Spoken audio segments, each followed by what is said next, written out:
NATO to talk boosting ammunition. U.S. hosts defense meeting in Brussels. Brussels, NATO defense ministers are meeting to discuss sending more supplies to Ukraine as they warn of a renewed Russian offensive.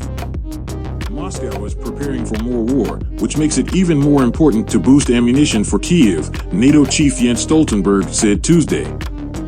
He said the military alliance would address how to ramp up production to be able to provide the necessary ammunition to Ukraine and to replenish our own stocks.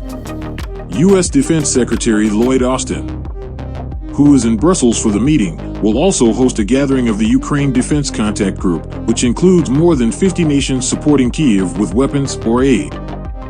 Key developments. Sending fighter jets to Ukraine is not the most urgent issue now, but it is an ongoing discussion, Stoltenberg told reporters.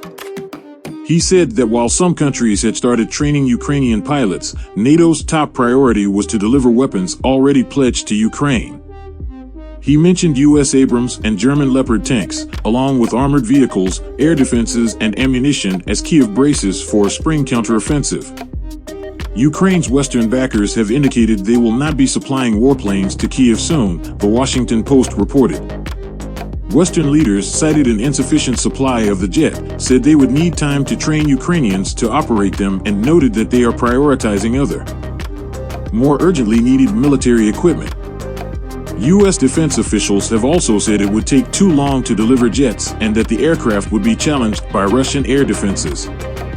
Austin said Ukraine's allies must intensify efforts and supply Kyiv's urgent requirements to help it meet this crucial moment in the course of the war.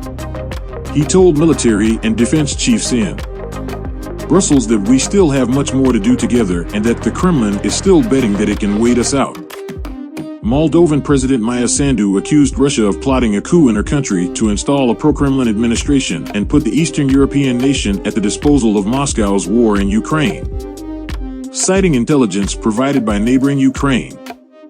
The alleged plot was meant to undermine Moldova's increasing tilt toward Europe and involved sending agents to undertake violent action, carry out attacks on buildings of state institutions, or even take hostages, she said. Battlefield updates. NATO's leader raised concerns that Western ammunition stocks are being depleted after a year of supplying Kyiv. The war in Ukraine is consuming an enormous amount of ammunition, with the rate of consumption higher than production, Stoltenberg said. He said that Tuesday's NATO meeting would look at how to strengthen our defense industry.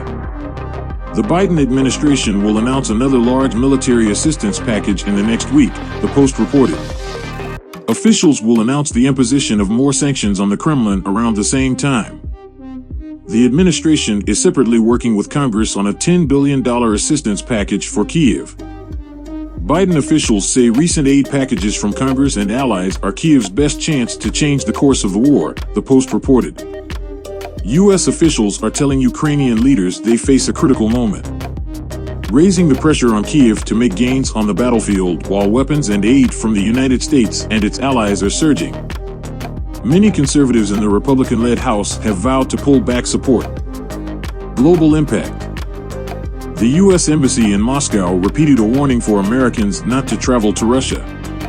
It said in a statement that Russian authorities may single out U.S. citizens for detention or conscript dual nationals into the Russian military. A diplomatic flurry on Ukraine awaits the Biden administration in the coming days. After Austin meets with defense counterparts in Brussels, President Biden is going to Poland days before the one-year mark of the invasion, while officials including Vice President Harris and Secretary of State Antony Blinken will attend a major security conference in Germany this week.